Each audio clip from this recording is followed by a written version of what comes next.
In the name of the Father, the Son, and the Holy Spirit, amen. I'd like to welcome you all to our Perseverance family conversation. And as always, it's great to be with all of you.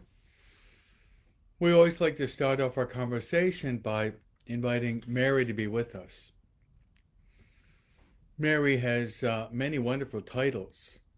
Mary is the mother of the church. Mary is the mother of God. Mary is the mother of each and every one of us. And in the Hail, Holy Queen, we cry out to Mary as our life, our sweetness, and our hope. So let's turn to Mary and beg Mary to be with us. And ask Mary to pray with us and to pray for us so that we can love God with all of our heart, mind, soul, and strength. Let's pray. Hail Mary, full of grace, the Lord is with thee. Blessed art thou among women, and blessed is the fruit of thy womb, Jesus. Holy Mary, Mother of God, pray for us sinners, now and at the hour of our death. Amen. Now let's turn to our spiritual director. Our spiritual director is the Holy Spirit. So the Holy Spirit is our spiritual director. And he has many wonderful titles. Holy Spirit is the Paraclete. He's also known as the gift of gifts. The Holy Spirit is also known as the sweet guest of our soul. The Holy Spirit is also known as our counselor. He's also known as our consoler. Holy Spirit is also known as the sweet guest of our souls. The Holy Spirit is also our interior master or teacher. St. Paul says we don't know how to pray as we ought, but the Holy Spirit intercedes with ineffable groans so that we can say, Abba. Abba, which means Daddy or Father. So let's invite the Holy Spirit to be with us, to give us a lot of peace, a lot of joy, an interior fire to burn within our hearts.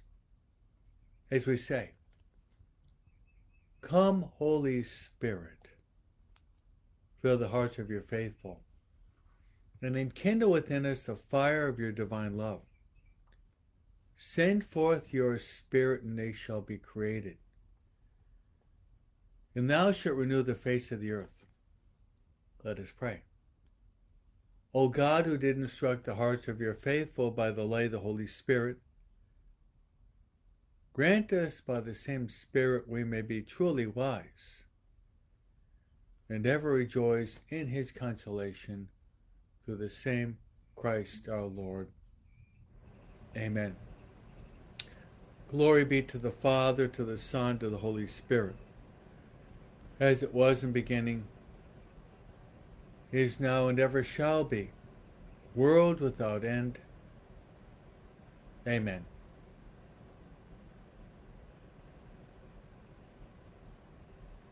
Our Lady of the Rosary, pray for us.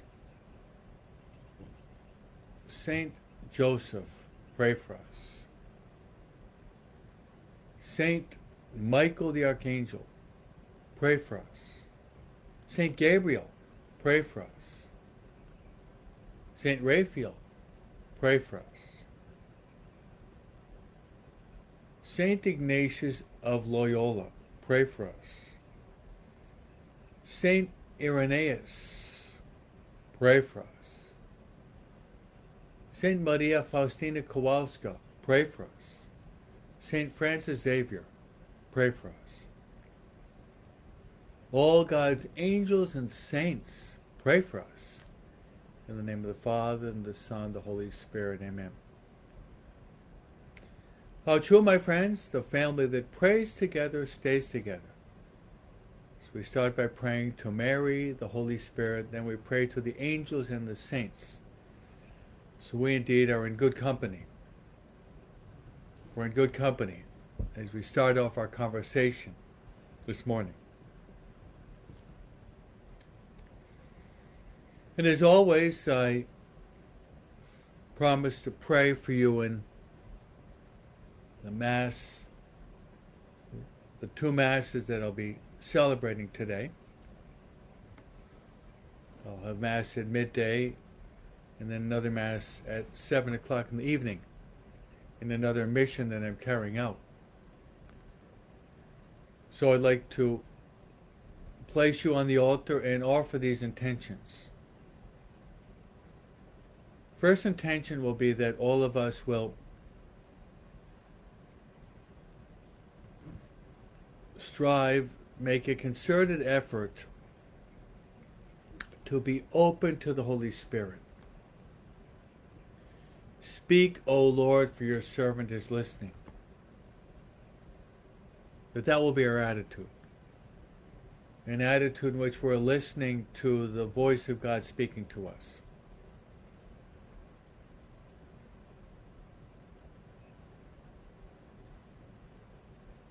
My second intention will be I'd like to pray for your family, your children, your teenagers, and your young adult children. To pray that those who have drifted away from God and the church and the sacramental life, that they will come back. That will never become discouraged, but will trust that God has His time, His manner, His way in which He can bring people back to church.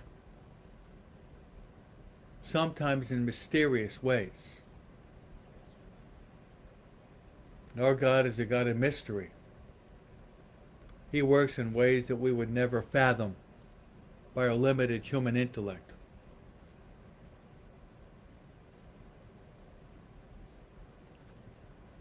So I'd like to pray for your children.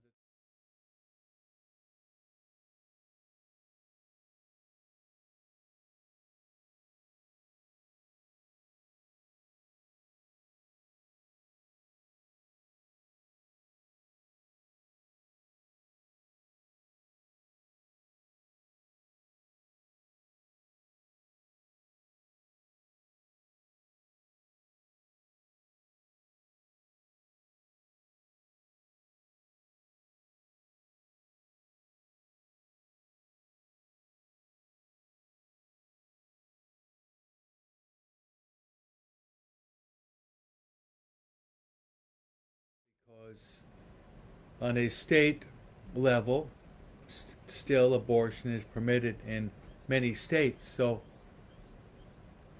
we have wind in our sails, but we still have a lot of work to do.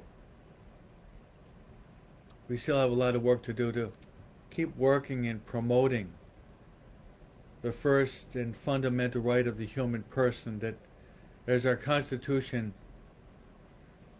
points out, all of us are endowed with inalienable rights, and those rights are a right of life, liberty, and the pursuit of happiness. And of course, if we're deprived of life by abortion, which is really infanticide, really it's killing of the innocent child, and obviously we're not going to experience liberty and the pursuit of happiness if we were never even born.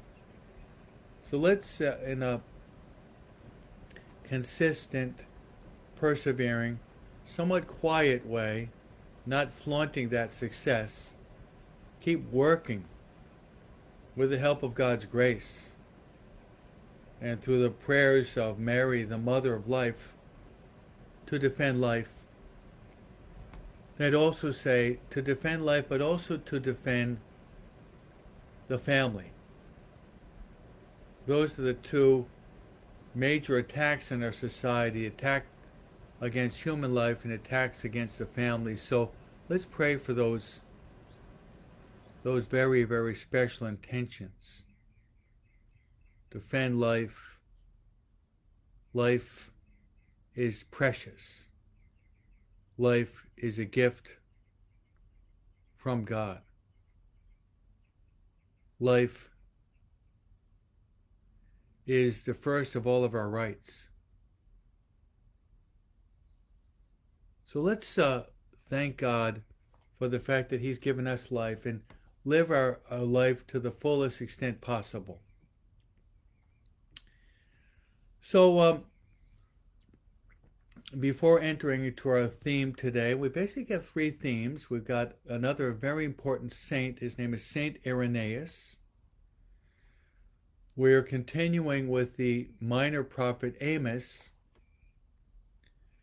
We have Psalm 5, and the antiphon is, "Lead me in your justice, Lord."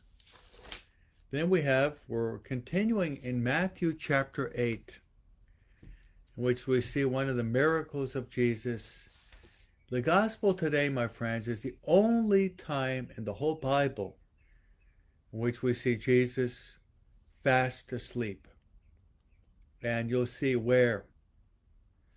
It's a fascinating passage that only once in the whole Bible we see Jesus fast asleep. So that's our spiritual program today. St. Irenaeus, the book of Amos, Psalm 5, and Matthew chapter 8, where we're going to see the apostles are waking Jesus up from a deep slumber. So,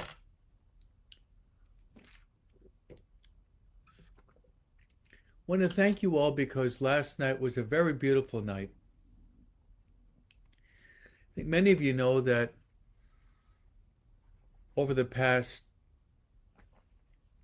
basically 10 years I've been doing missionary work in the Diocese of LA and in Orange also, which I'm going to parishes in which I give the spiritual exercises program. About 18 years ago, I formed a spiritual exercises program that consists of 10 weeks. But I alternate that with Marian consecration programs, as well as I've done the consecration of St. Joseph, a course on the Holy Spirit. So yesterday I was in the parish of St. Therese in Alhambra, I think where Sophie was before she moved to Taiwan. And while there, we had a wonderful, wonderful conclusion of our program of Marian consecration. So I went 4 weeks in which I encouraged the people to consecrate themselves to Jesus through Mary by means of the mysteries of the Rosary. So this is the second book that I wrote. It was a beautiful ceremony. And not only was it a beautiful ceremony, but also happened to be the birthday of the pastor, Father Thomas. So we were able to kill 2 birds with 1 stone. Just that you're aware of, our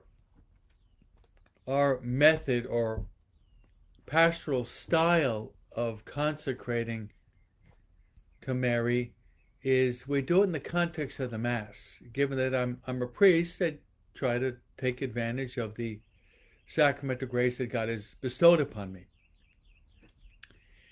So we celebrated the Mass yesterday in honor of Our Lady of Perpetual Help. And I gave my homily on consecration to Mary, which will be posted on one of my podcasts. You can listen to my homily. Then we had Father Thomas read the formal enrollment prayer of the Scapular. Then me and Father Thomas, we imposed the scapulars upon the many people. We had a deacon that was blessing all the scapulars that were were given. And then after that, we proceeded to the second part of Mass, the offertory, the liturgy of the Eucharist.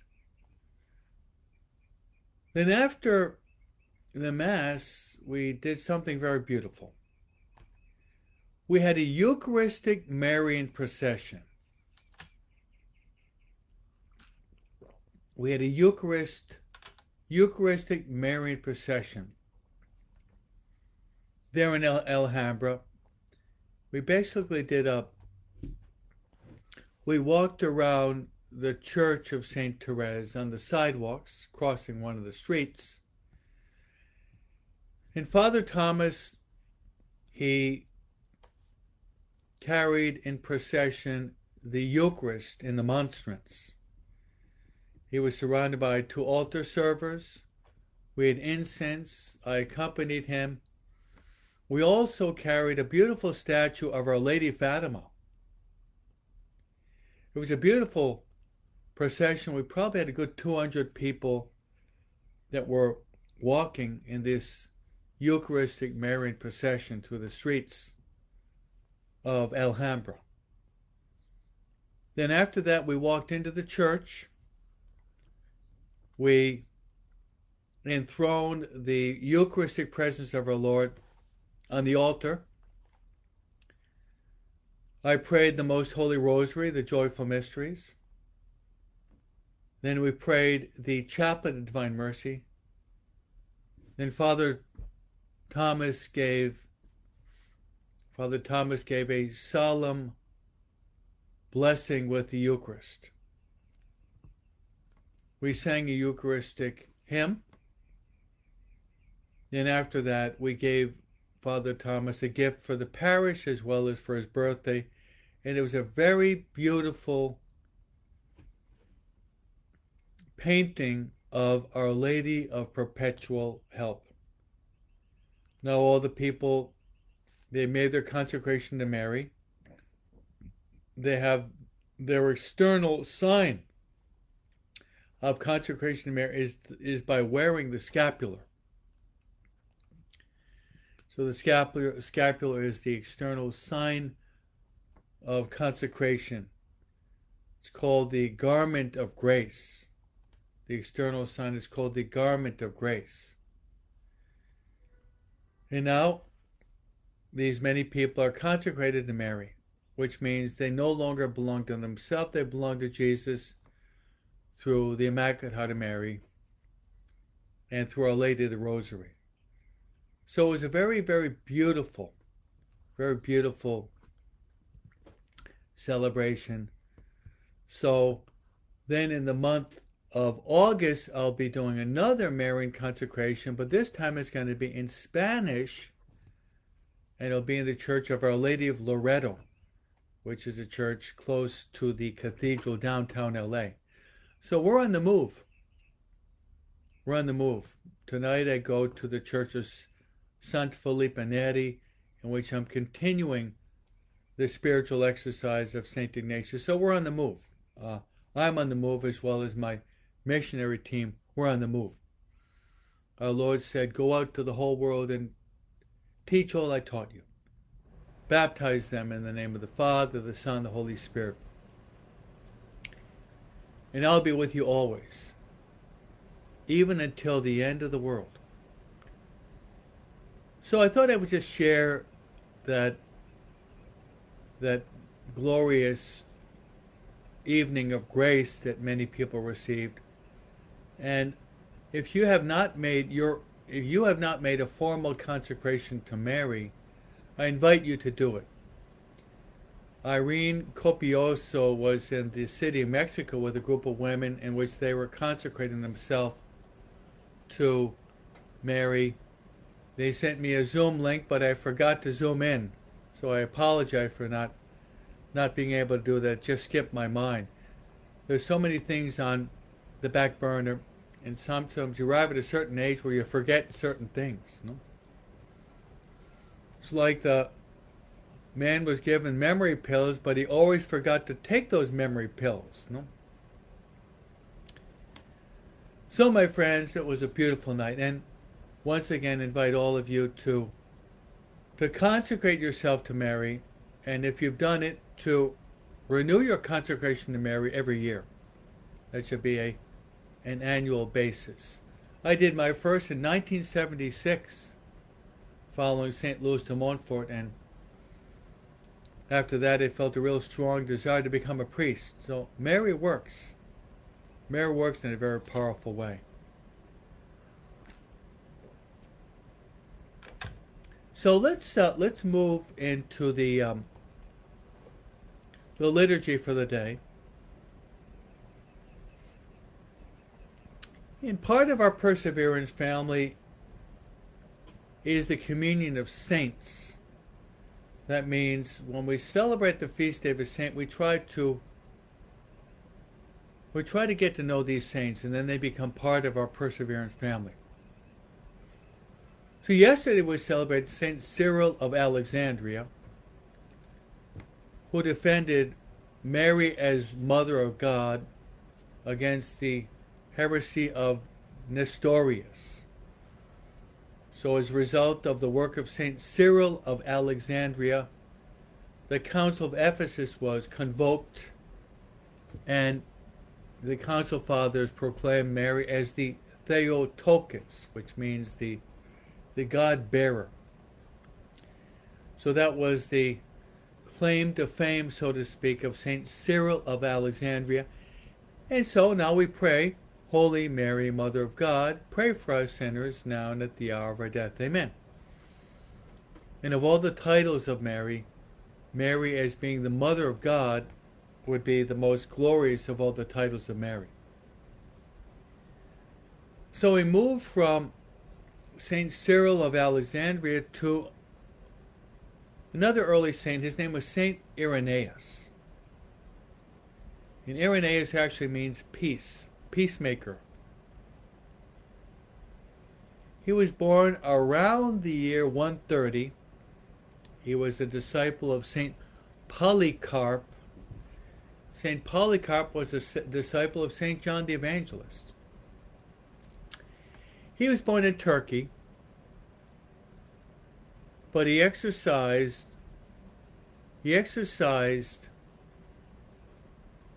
his work as a bishop in France. There's a saying that says, how strong is the chain, a watch, chain, or toe chain, or even a friendship chain? It is as strong as the weakest link. So Irenaeus was one of the very strong links in the church at its very beginning. And one of the reasons why is because he wrote to defend the faith. He's known to be the father of systematic theology. He wrote 5 volumes of theology. He sought peace. Instead of fighting and arguing, he would try to dialogue with people to help them understand the fullness of the faith.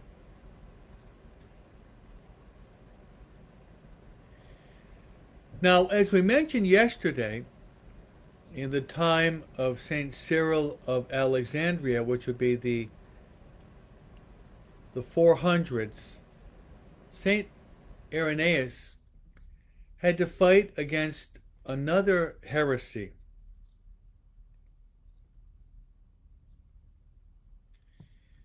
And the heresy that he had to fight against was not so much Nestorianism, but it was against what is called dualism.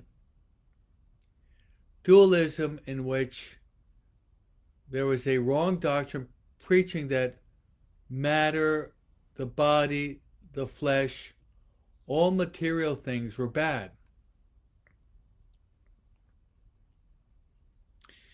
And these people called Gnostics believed that only certain individuals were enlightened to know the truth. And only a few would be saved. So Irenaeus had to preach against this. He taught using scripture that God willed that all persons should come to the knowledge of the truth and be saved. Not just a select group or an elite group. And so he and other Christian writers insisted that knowing God, obeying God's commandments, and having a close relationship with God were the most important things. So, St. Irenaeus was a man of peace, and there was kind of an argument as to when to celebrate Easter among the Church of the East. And St. Irenaeus spoke with the Pope, his name is Victor I, saying that the date of Easter is not something dogmatic, but the day of Easter can actually change according to the equinox. So actually the celebration of Easter and the fluctuating or floating date goes back to the person of St. Irenaeus. So he's one of the most important writers of the early church. He was a strong witness to the teaching of the Holy Roman Catholic Church. They came from Peter the Apostles. And most likely, we don't know exactly how, but most likely St. Irenaeus was martyred, and they say around the year 2002.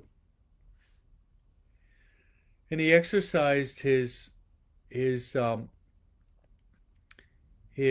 priestly episcopal mission in France, known as St. Irenaeus of Lyons.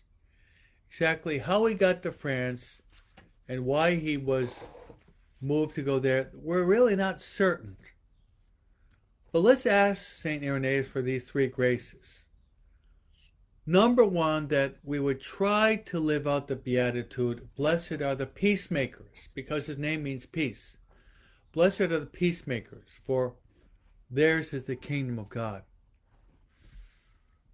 Number two, that we would recognize that all that God has created is good, both the spiritual as well as the material.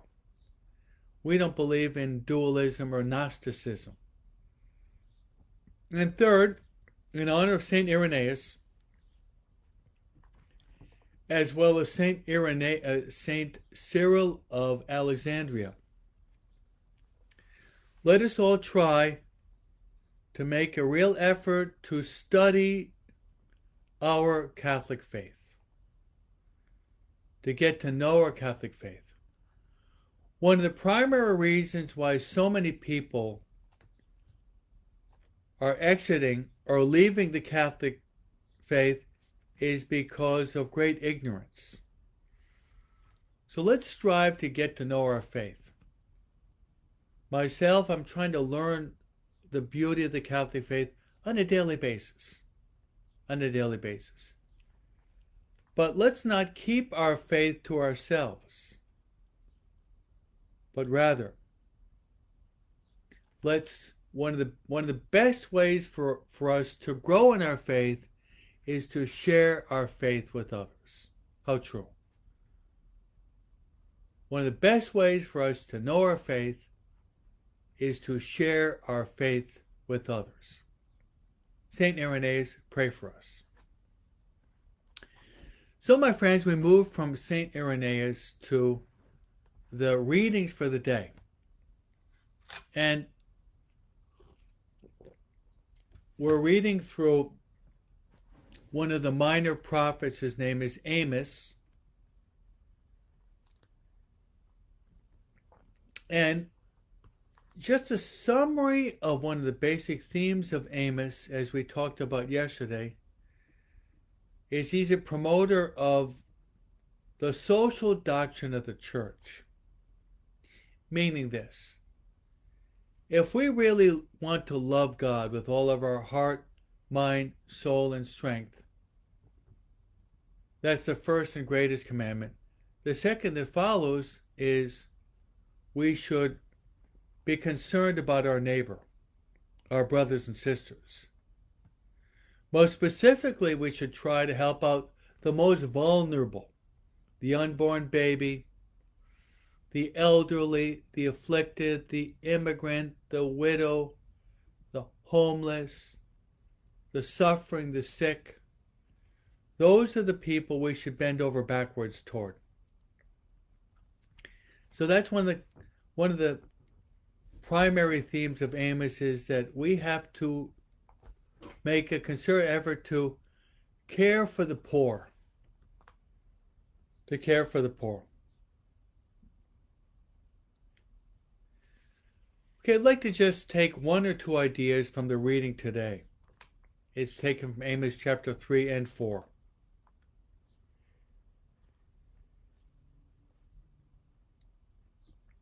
And he says, Hear this word, O children of Israel. Hear this word, O children of Israel. My friends, we have to try to attune our ears. Try to tune our ears to hear God speaking. God can speak through me. God can speak through the Word of God that you meditate upon. God can speak through the beauty of nature. God can speak through circumstances. God can speak through joys as well as through sorrows and sufferings. So let's pray that we'd be able to attune our ears to hear God speaking to us. Many of you who have done the spiritual exercises of St. Ignatius, you remember the meditation of the call of the King, the call of the temporal King and the call of the eternal King. What is the grace that we beg for in the call of the King? Temporal as well as eternal. We pray for the grace not to be deaf to the call of the King.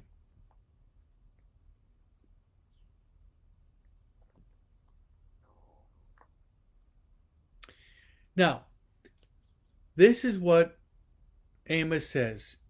You alone have I favored, more than all the families of the earth. You alone have I favored, more than all the families of the earth. He's addressing this to the Israelites, the Jewish people, obviously before Jesus came, but we can apply this to ourselves. You alone have I favored. My friends in Christ, even though the Catholic Church is going through a tough time, the pandemic, there have been scandals, the churches have had lockdowns, the church is going through a difficult time. The church has always gone through a crisis or crises. That's part of living. So in the time of Irenaeus you had Gnosticism. In the time of Cyril of Alexandria you had the danger of Nestorianism. In the time of St. Augustine you had the problem of Arianism. In the time of St. Ignatius you had the Protestant Reformation as well as the attack of the Muslims. Church has always gone through a crisis. Church has always gone through a crisis. So we have to recognize that we are God's spoiled children.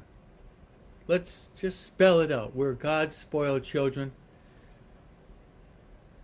You alone have I favored more than all the families on the earth. That's us in the Catholic Church. That's the application of Amos chapter 3 today. You alone have I favored more than all the families of the earth. And the church is a family. You might say, well, why Father Broom am I favored? Because as a Catholic, you have the fullness of the truth. That's right. As a Catholic, you have the fullness of the truth.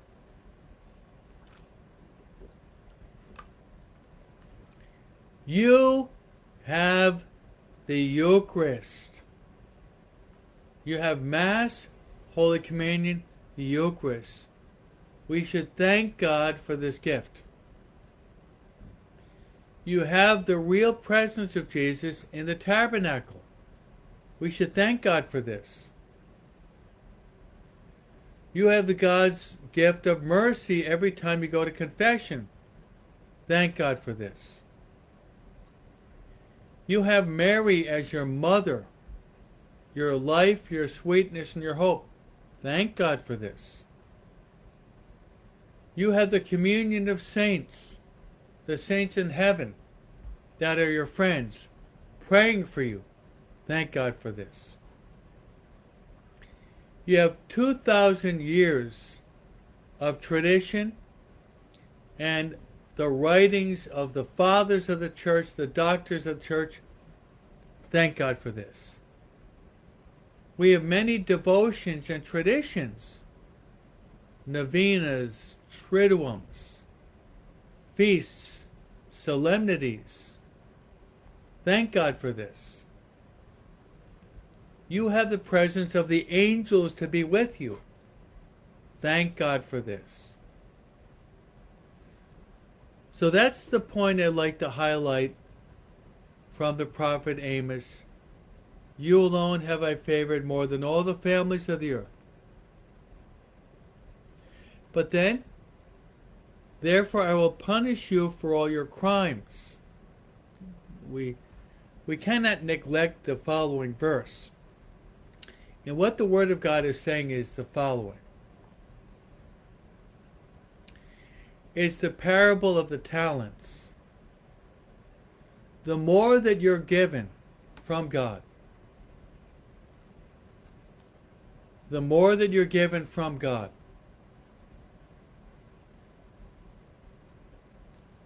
the more that you're given from God, the more you're responsible to give back. He who has much has to give much. He who has little has less to give because he hasn't been given that much. But we should try to be generous with the gifts that God has given to us and not give in to laziness. Idleness is the workshop of the devil, and all of us will have to render an account to God on the day of our judgment.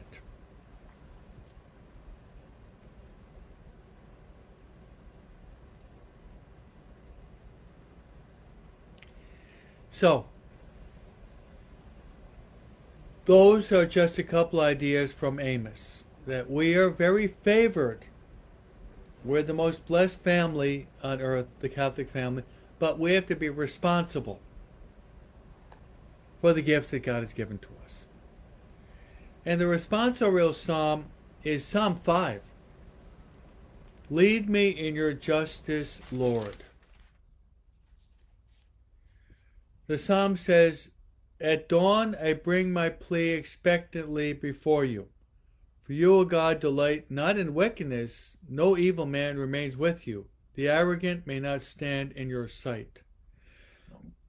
Let us pray that we are not arrogant. We're not conceited. We're not proud.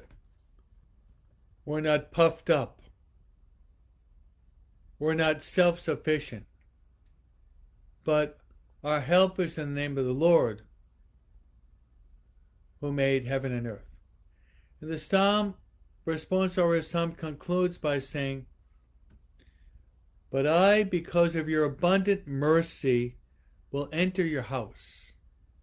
I'll worship at your holy temple in fear of you, O Lord." Psalms are very beautiful, my friends. Get in the habit of praying over the Psalms. And if you like, especially the Psalm that you have in the Mass, or if you like, you might even learn to pray the Psalms in what is called the Liturgy of the Hours.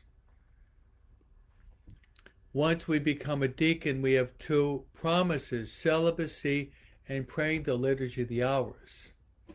So both nuns and priests, it's our obligation to the Church to pray the Liturgy of the Hours every day. And there are 5 different times. There's morning prayer, midday prayer, evening prayer, night prayer, and then the office of readings you can pray any time during the day. So we pray the Liturgy of the Hours to sanctify the hours of the day. So you might even consider eventually to learn to pray the Liturgy of the Hours. Actually, what we do in our parish is at about 7:30, right about when I'm starting with your perseverance class, we pray it. So certain parishes are already in the habit of praying the Liturgy of the Hours, which consists basically of the 150 Psalms. So let's move now to the Gospel for the day. The Gospel for today is, I think, is a Gospel that you're really going to like. And I mentioned at the beginning of our talk that only once in the Gospels of Matthew, Mark, Luke, and John, one time, do we find Jesus asleep. And the only time you find him asleep would be in the last place that you would expect him to be sleeping. And that's today, which we find in Matthew chapter 8, verse 23 to 27, these 5 verses. So, let's go through it. Jesus most likely has had a very busy day. He's had a very busy day where he's preaching and teaching and helping the people, helping the sick. He's had a very busy day. So he tells the apostles to get into the boat. He gets into the boat. And don't forget that Peter, James, John, Andrew, possibly other the apostles, these are professional fishermen, so they knew the lake very well. They knew what calmness was, but they also know what a storm is. So the disciples are in the boat, and they're in the boat. Jesus is exhausted. So while they're in the boat, Jesus, in one part of the boat, he falls asleep. He's so tired because he's preaching and teaching the whole day. He's helping out the people, possibly doing miracles. So he is exhausted, and he falls asleep. So they're in the boat. His apostles are there. They're the professional fishermen. They know the lake well. Jesus falls asleep. So suddenly, a violent storm came upon the sea. And I had the privilege of about 15 years ago, I went on pilgrimage to Poland and the Holy Land. And I was actually in a boat in Lake Galilee. And I'd read that Lake Galilee could be very calm and peaceful, then all of a sudden, without any notice or anticipation, a storm or a squall could kick up without any anticipation. So when I was in the boat, I was thinking about that. Thanks be to God that I know how to swim. But the pilgrims that were with me, I'm not sure whether or not they know how to swim. Hopefully, at least they had a lifesaver on. But what happens is a violent storm kicks up on the sea.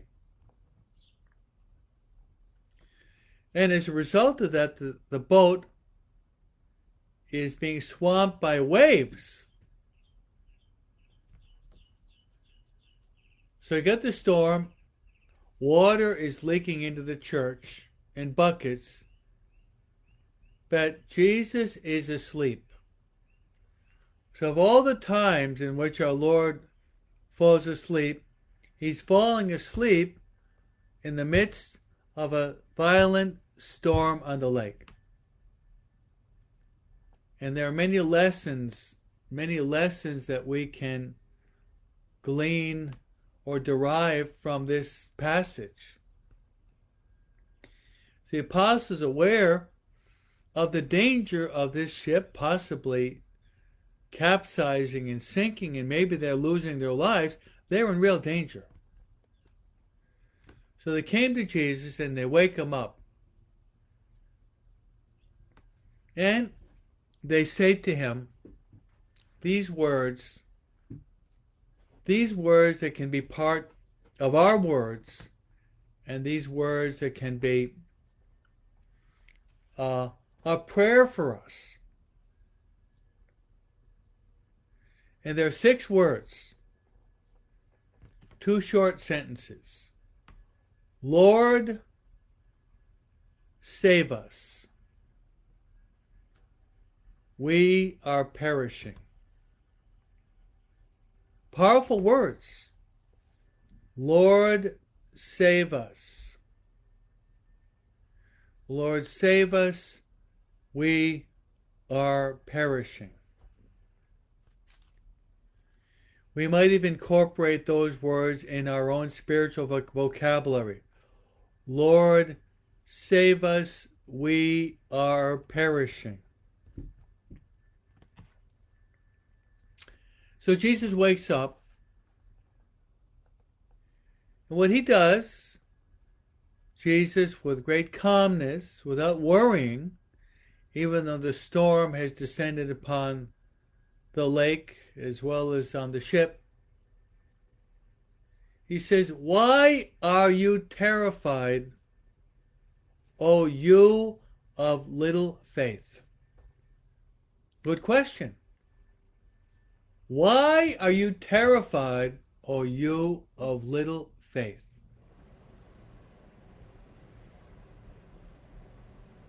So Jesus, who has been asleep, he gets up and he rebukes the wind, the powerful wind, as well as the sea. So as soon as Jesus rebukes the wind and the sea, right away, there's a great calm. Now contemplate the contrast. You got this powerful storm that the apostles were afraid were going to not only swamp the boat, which it was already doing, but there was a danger maybe of the boat going under the waters and them drowning. Because these men could probably swim, but in the midst of a storm, that's going to be very difficult. So you have the violent storm, then with Jesus getting up, rebuking it,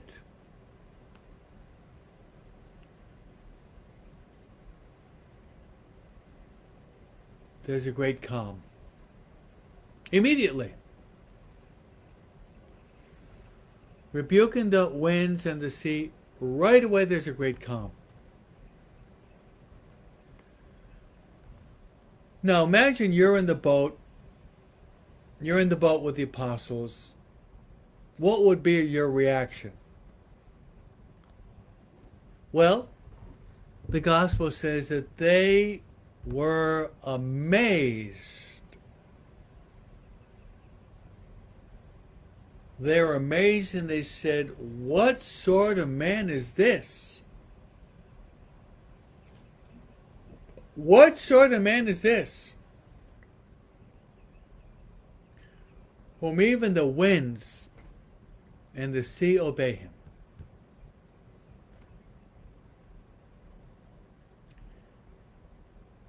What sort of man is this, that even the sea and the waves obey him upon his word? My friends, there are many interpretations. First, my friends, is this. That boat in which you have the apostles and Jesus himself, that boat, the bark of Peter, that is the church. Now, if they were to have jumped out of that boat, they would have drowned.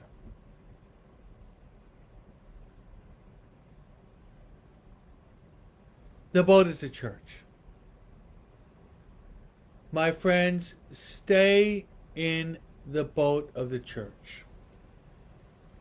Invite other people to get back into the boat. Many people are in the sea, outside the boat, and they don't have a lifesaver.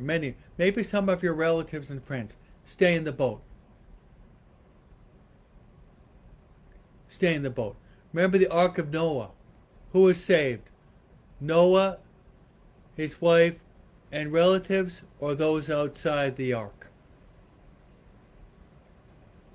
It was Noah and his family that was saved. Stay in the church. Stay in the bark of Peter. Stay in it. Stay in it.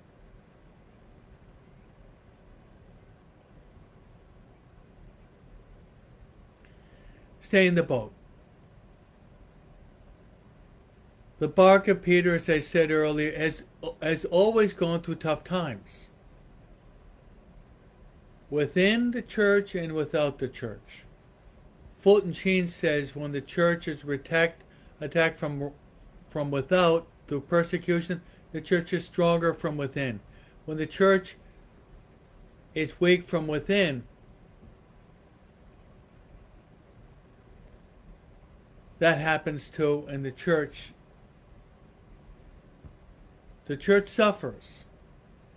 But stay in the church. Stay in the church. Next, sometimes it seems as if Jesus is asleep.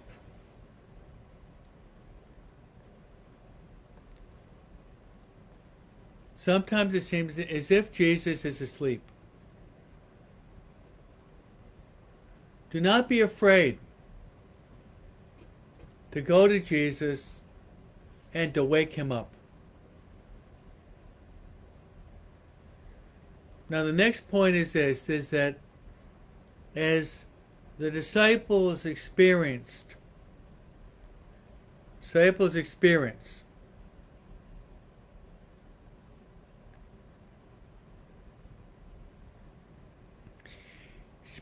a lot of the storm.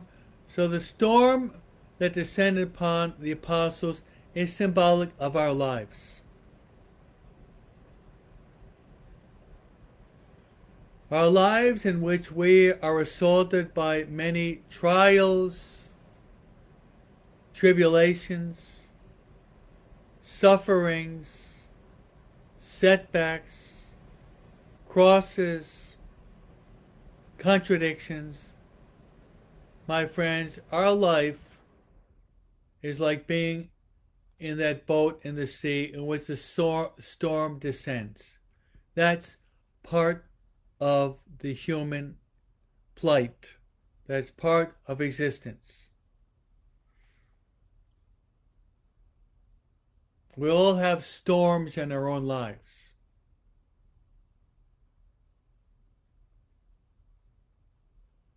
We all have our own storms.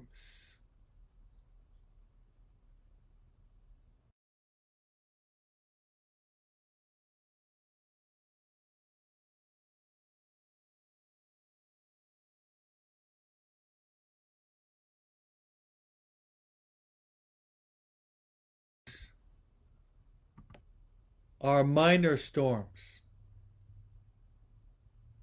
Others are maybe medium-sized storms.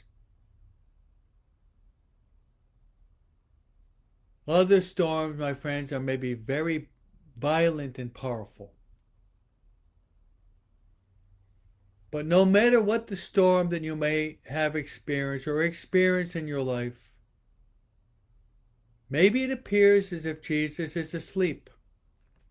Maybe it appears that way.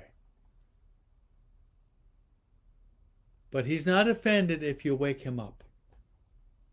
Quite the contrary, he's happy. He's happy if you imitate the apostles and you say, Lord, Lord, save us, we are perishing. Beautiful prayer. So in the storms of your life, like the apostles, turn to Jesus and say, Lord, save us, we are perishing.